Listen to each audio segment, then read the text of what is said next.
Welcome, ACSA family, to Common Purpose, Uncommon Times. Glad to have you here on our weekly Facebook Live. Chance for us to reconnect during these challenging times, share some positive news, some clarifications if something has come up, and something has come up. So we'll clarify the May revise today. Also, a lot of conversations about school reopening. It's front and center on people's minds right now. As you close out the year, you're already thinking about and planning for the beginning of next year. Some of you have MOUs. All of you have more questions than you have answers. And so we want to start with that tonight. The Superintendency Council weeks ago decided to form a working group amongst the council, a small group of them, to work on what reopening could and should look like, and what would have to be in place for all of you to open physically, safely, and safety being the key. And so the group came together. They've been working for a couple of weeks, and we're here to share some of the great work that they've already produced. We've got a guest with us today. Katie McNamara is a superintendent in South Bay Union School District, and she's the chair of our Supes Council and our leader, our fearless leader on this work group around reopening schools. So Katie, welcome to ACSA Facebook Live. We're excited to hear from you tonight. So maybe you can share what the group's been doing and launch us with that call to action.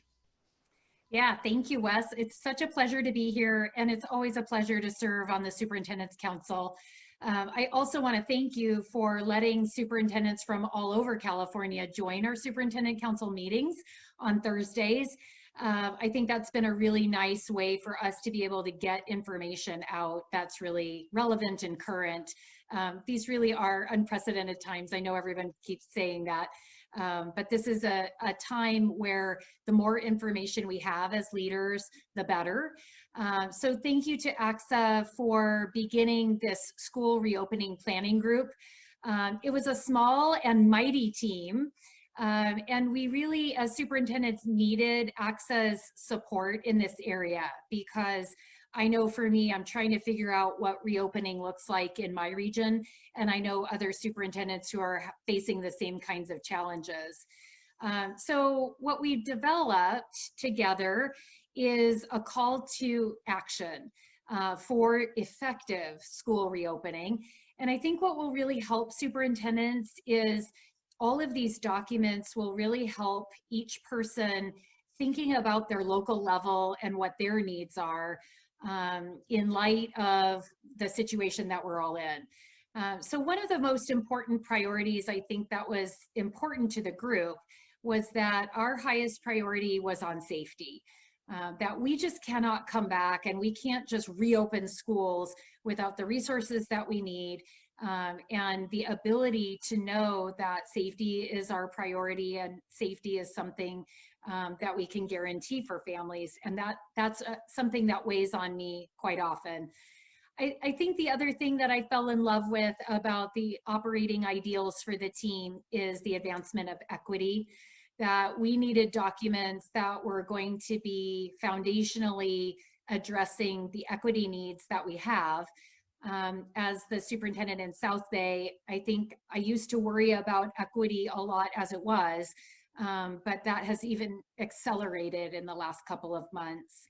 So the document that I'm really proud of begins with a call to action. And I would be really pleased if everyone got their hands on that document and took a look at the 4 guiding principles that we had created. So one topic area is, as I stated, public health and students and staff well-being. What was really important about that is that we have and demand explicit safety protocols. We absolutely have to be consistent across California.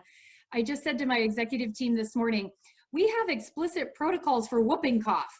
We have to have explicit protocols for reopening and coming back.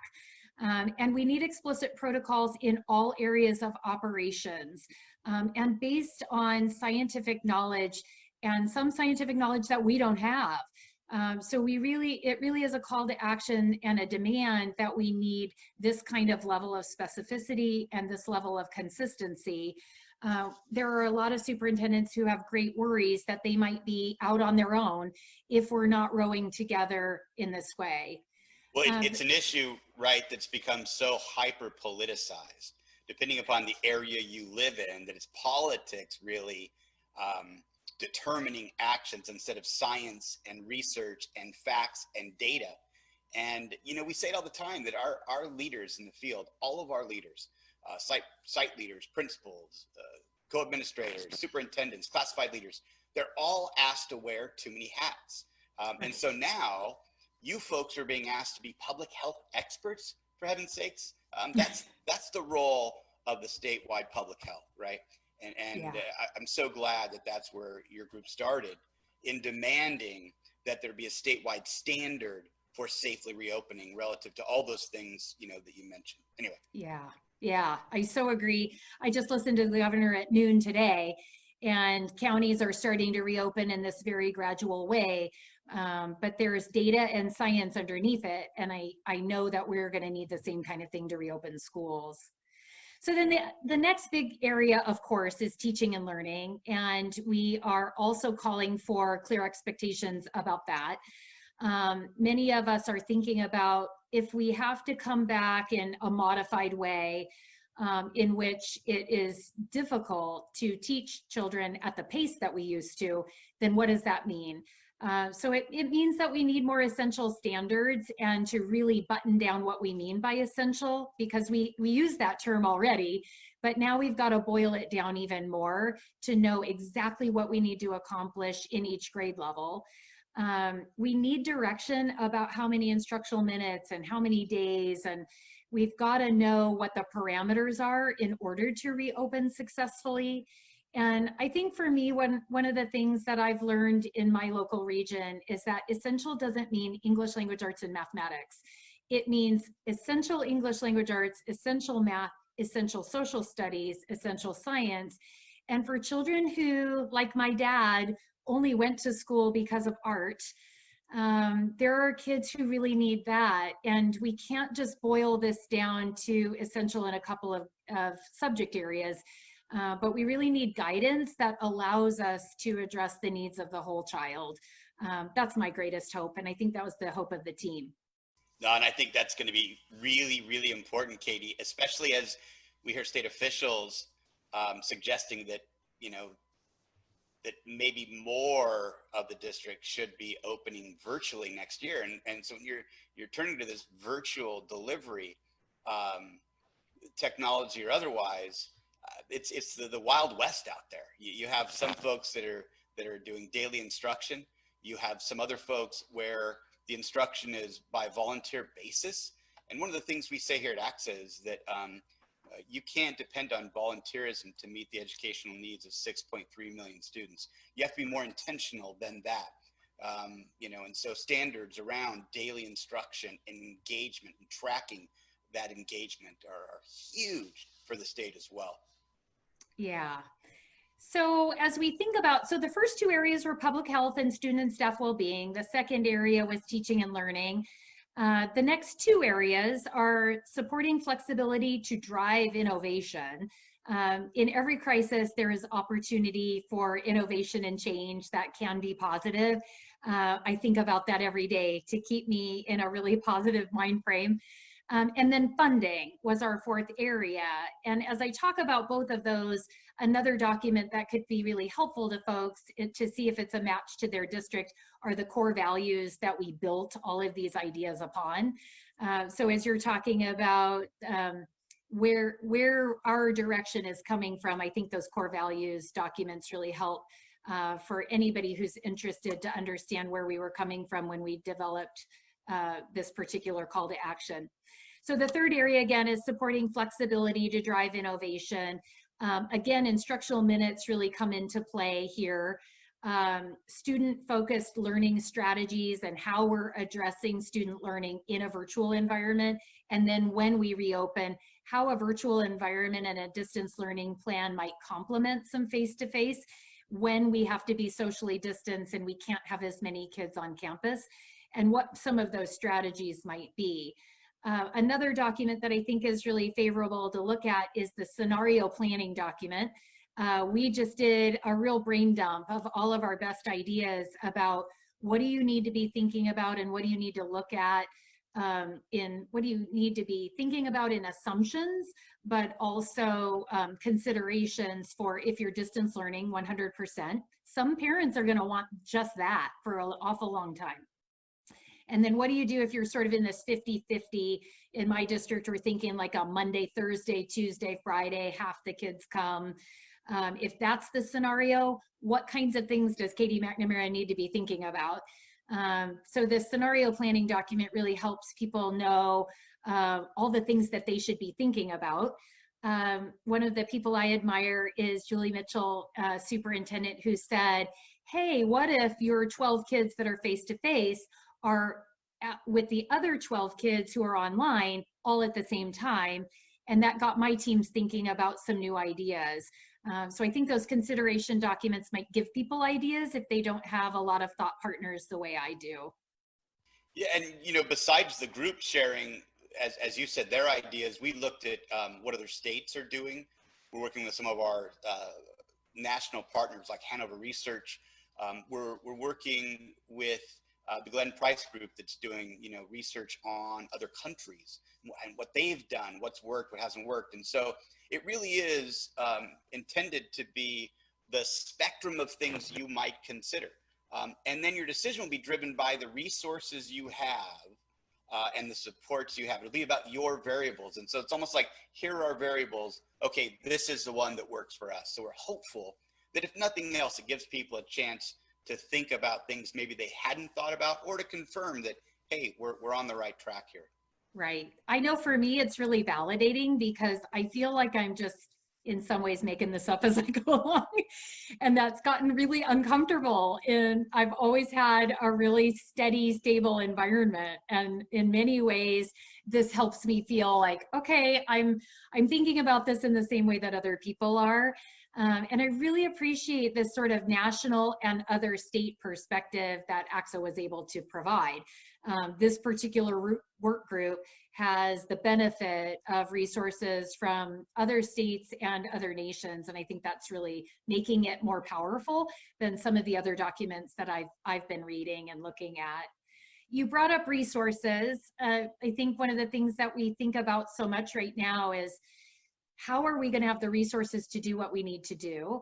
The budget picture is so difficult and we are so compromised financially. Our last section of the call to action is about funding. What we were hoping was that the special education revenues would still come in, and we still know that the $645 per student is still available for special ed. That CalSTRS and CalPERS increases are not, we're going to have relief with that, and we appreciate that. But in our call to action, we suggested that we really needed the COLA, and we definitely didn't need another hit below the COLA. And I think that everyone is sort of reeling after the May revised comments last week and trying to make sense and make meaning of what that's going to mean. What we absolutely know we're going to need is some kind of way to be funded based on enrollment instead of ADA. And we really need support at a state level to acquire personal protective equipment and cleaning materials in bulk. I know I've put in orders, so have lots of superintendents, and I don't want to be competing the way we heard governors might have been. I don't want to be competing to have those materials for my kids, and I don't want to have to open later than I have to because I don't have the resources or the personal protective equipment that I need. So funding is just so essential right now.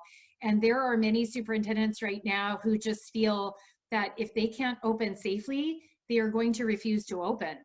And I think that our definitions of what safely means are going to be really imperative in the next few months.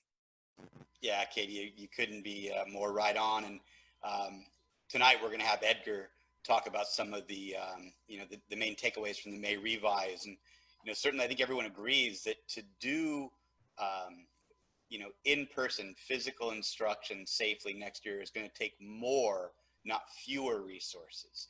It's more expensive than business as usual. And that's not what we're seeing, but we'll get into that. Katie, I just want to thank you for taking time to chat. Again, folks, the call to action is out there. We've got it into the hands of legislators already last week. Membership has it as well. We encourage you to use it at the local level. Soon out, we'll have those essential commitments, those core values as well. And then I think the real key here, the scenario planning for all of you to use all over the state to hopefully give you some ideas about what to be thinking about as you plan to safely reopen. But Katie, thanks for taking some time. And it's just so much fun working with you. And yeah, it's just an honor. The feeling is mutual. Thanks so much. And good luck to everyone out there. I know this is a challenging time, and I'm rooting for all of you. Thanks, Katie. Thanks. All right, Edgar, she teed it up for you. She said we needed more money to do this, and yet you're going to give us really, really bad news, man. You and John Gray. Yeah. We had John on last week, and he wouldn't benchmark it. But when he was kicking around percentages, oddly enough, he was pretty close. So why don't you give us some key takeaways from the May revise if folks haven't heard, and then any of the things you learned in the trailer language, and then I'll bring you back to, but what are we going to do at ACSA? What is our advocacy position? What are our messages? What can folks do at the grassroots level to support increased funding? But go ahead and tell us what you learned in the May revise. Thanks, Wes. And I had been anxiously waiting for your invitation to come on to Facebook Live, but then of course you had me come on after the May revise when we have nothing but the bad news. But I'm happy to be here nonetheless, and it's good to be moved from the chat box to actually be on the camera today. So for those that have questions, I know my team will be looking out for that, and we'll try to answer everything we can. Yeah, in terms of the takeaways, I mean, just hearing your conversation with Katie and yourself, I mean, it crystallizes what we're up against here, right? That we were already talking about the lack of funding before COVID-19. And we were already there. We were already talking about the need that we had to just serve kids adequately before then. And as you just said it, and Katie just said it, in a normal situation, all of these things that now are going to be required for schools to reopen, it was going to take resources. And we are now talking about not only not getting more resources, we're actually talking about getting a significant cut. And I think that is the main takeaway here, that I think we knew it was going to be bad. And I think a couple of weeks ago here on your Facebook Live and with John Gray last week, you were talking about those revenue numbers. So what last Thursday did, it just put it in black and white terms about how bad this was going to be. And I think the main takeaway there is that schools are going to see a big reduction in funds. As the one caveat I will give now, because here it's really easy to go negative and just really concentrate on all the things that all the obstacles we are in our way. I will say two caveats right off the bat is before talking about the specific cuts. One, this is a step in the process, not the final step, but a very important step. When the governor provides his May revision, it's his view of the world, given the best available information that he has. But the flip side of that is the legislature still has to have their say with this. They're still going to go through the committee process and really dissect all his proposals. And we do expect, like every year, that some of these numbers will be modified. And I think if we do our job correctly, then we will see some movement. Schools, the main headline issues, they're seeing a 10% reduction in the local control funding formula funds. We've been talking about, again, to just even a few months ago, you would have been talking about what our priorities were moving into May revise. It would have been increasing the amount of LCFF funds, the base grant. We always talk about how that's not adequate for anybody. Now we're actually taking a step back by having to cut into those funds. Katie talked about not having a COLA. The one piece that we thought we got rid of and we thought we'd never have to come back to is talking about deferrals, these IOUs, if you will, that you're going to be able, the state's going to tell you get the money, but you're not actually going to get it until the next fiscal year. This obviously has some disproportionate impacts on certain districts if they have less capacity, they have less of an ability to go out to market. So things that we thought we talked about the Great Recession as a once in a lifetime recession, but now to just put into context, I mean, we hear some of these statistics from the governor's office that they're actually worse than the Great Recession. So none of that is good news. I think to try to flip it on its side, there were a few positive aspects. Katie talked about that the special education money was retained there. The federal government has come in with some assistance, CARES money and other dollars that could have been used for other purposes. The governor's proposing to use those for schools, and we can get into that in a second. And then I guess the biggest takeaway of all this is that with some of the reductions that the governor proposed, there's an escape valve. And that escape valve is if the federal government comes in with additional money to help backfill some of the pain that not just California, but states and localities around the country are feeling. So there's a number of references that if the federal government comes in and gives some support, it will mitigate the impact of these proposed reductions. Yeah, no, you said something that John was warning us about, that cash flow is going to be a real issue. And now with the deferral, the ugly D word, we know that is going to be a problem for some districts. And so their ability to go out and get those cash lines of credit and things like that are going to be impacted. And again, that there were some positives that you've pointed out, in fairness, but we have a lot of work, ahead of us.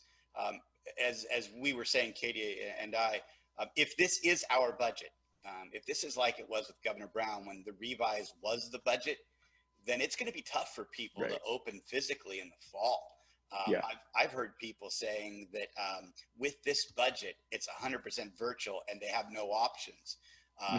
That counties are just going to, all districts are going to be qualified right out of the gates, which is challenging. So we have some advocacy ahead of us, right? So tell us what the grassroots part is. Tell our members what they can help us with. Give them some keys, and then anything that you might have learned in the trailer language that people didn't hear in the revise that's out there that they should be thinking about. So what should our members be working towards right now?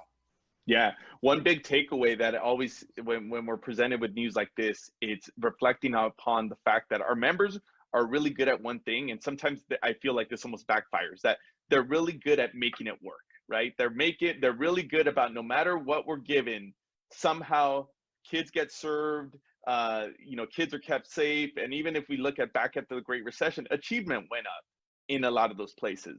And I think sometimes there's an expectation by the state that the field is just going to make it work.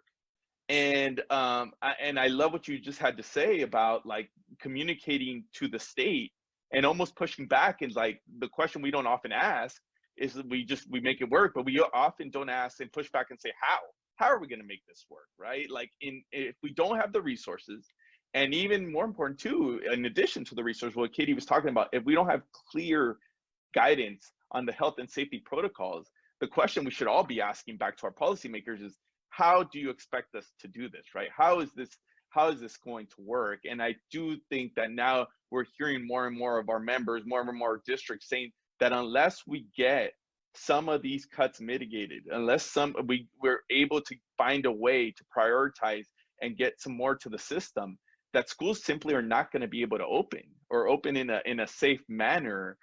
And obviously something that we all recognize, schools are always important. In normal situations, schools are a center of our community. They educate our kids. Obviously, they serve a real important purpose. Even more so now, given what we're facing with the economy, they're the center of economic revival, because if we don't open schools, the economy is not going to get up and moving. So I think it makes it all that much more important. You talk about the grassroots advocacy. We always talk about telling our story. I think this is that to the nth degree now in terms of the importance for that. And really, it's a bit of frustration, and this is all due respect to our policymakers, because I don't think that this is not that they're not doing the homework or whatnot. I think going back to this whole notion that sometimes there's just an expectation that it's going to work, I don't know that there's a full appreciation of what it means to really do some of the innovations that Katie and yourself were talking about the split schedules, about really thinking classroom size, about thinking about social distancing in a classroom environment, that those all require resources, not just resources, but cooperation too. Collective bargaining, which I know John and yourself were talking about last week, Those are all pieces. All this to say is if there was ever in a need to go in and just communicate with our decision makers about, look, this is what I'm facing. This is what it took to get through the spring. And schools, by all accounts, met that challenge. It's going to be even tougher going into the fall. So first and foremost, I think it's telling that story. It's really easy for ACSA to say, go meet with your legislators, go meet with your decision makers. We get that our folks have a lot on their plate. So we're going to try to make this as easy as possible. We're actually starting a number of strategic meetings with some of those policymakers, with some of those legislators that we know are going to be influential in the process. Folks out in our membership will be hearing from us. We're going to be pulling some meetings together. We're going to be putting some templates, some toolkits. I think this call to action that the work group just put out is a wonderful piece to get the conversation going, because I think it gives the outline about telling that story about why our members not only need those protocols that we talked about, but the flexibility, the innovation, obviously the funding, not to mention those basic essential academic expectations or standards of teaching and learning standards that you also talked about. So I think they'll see a lot from ACSA in terms of trying to make this easy to them, trying to engage the process. And then the last point that you mentioned in terms of the May revise, the biggest piece, and again, this connects to the call to action. One of the bigger takeaways that I saw and our team saw in digging into the language, because that's where you see all the details on the budget inside of the numbers, that right now, as proposed, the state hasn't given us the fundamental tools that we need to even think about some of the innovations that we were talking about, namely the instructional minutes or school days or rethinking ADA, like Katie was talking about. The governor hasn't proposed that. And in fact, in the May revise, we saw that there was actually language, in the trailer bill, there's actually language that some of the protections that came out in the executive order and some of the emergency legislation that came from the state actually expire after this school year. So absent some of that, our folks don't have the ability to go and think about how to do this differently. So that's a major takeaway about not only getting some of those tools in place, but getting some of those tools in place quick enough for the field to plan for that. No, that's a great point. And, I'll tell you, all around the country, folks have a lot of things they'd like to do with their money, but right now they're pulling every dollar they have to pay their bills, right? To keep food on the table. We don't get to do a lot of those extra things. And I think we saw in the trailer bill, some really, really nice ideas with some funding associated that I think, we in the management coalition, I think our allies in labor agree that any available resources should be put towards the base. That we take any money that's there, no matter how good the idea. Yeah. And for right now, it's got to go to the base so that folks can open up. Because, as we talk about interventions and mitigating the loss of learning, the best way to mitigate loss of learning is high quality first instruction. So let's start the school year with high quality instruction for 6.3 million students. Yeah. And again, that takes more than fewer resources. And so I think that'll be one of those conversations we have, that we love the innovative ideas that are at the state level, but right now folks got to pay their bills, right? Right. Can't do much else unless you keep the buildings open literally, and I think you're bringing up a great point there. Yeah. Well, Edgar, thanks for sharing that. You've sent out, your team has an overview, an analysis that's there. It's on our resource hub. And folks will link to it here in the chat. Our team will be on that, get you the call to action and also the summary of the budget. Absolutely. And then members, look for these advocacy toolkits to be sent out by governmental relations, so you at the local level can amplify your voice on behalf of your students. Thanks, Edgar, for spending some time tonight, and we'll let you next week get back to hanging out in the chat. Thanks, Wes. Thanks for having me. Appreciate you. All right. Hey, I want to make a couple of announcements, some things that are coming up we thought you might want to know about. This Tuesday, we're starting our ACSA campus tour. We have Jim Coloni, famous superintendent from Shasta County, a longtime friend of mine. They're going to be doing a campus tour with him. And then this is ACSA Grad Week, by the way. Throughout all of our social media platforms, we'll be honoring the class of 2020 with photos, videos, interviews. We've got virtual commencement speeches from the UC president, from the CSU chancellor, and from Governor Newsom. And then starting May 27th, Edgar and Naj will have a live show on social media about advocacy and legislation and what you can do. Finally, we're going to end with the positive. We always do. We say a picture's worth 1,000 words, and we need 100,000 positive words these days for us, for our students, for our communities. And there's a great video that I saw from Aramis San Juan Unified. It's only a 2-minute video, but it shows how this district misses and cares for and encourages their students. I thought it was touching. So instead of photos tonight, I want to show you a little video, and then we'll close out. So take a look at Aramis San Juan Unified and their staff communicating with their students, the Padres.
Well, there's a great example of how we can use whatever tools we have to let our students know that we care and also encourage them to read. As a former English teacher, I love that part of the video. Anyway, folks, we appreciate all the work you're doing. ACSA is here to support you. Let us know how we can better serve you so that you can better serve your students. And above all else, right now, stay safe. Stay physically, mentally safe. Be well. And we'll see you next week on Common Purpose, Uncommon Times. Thanks, everybody.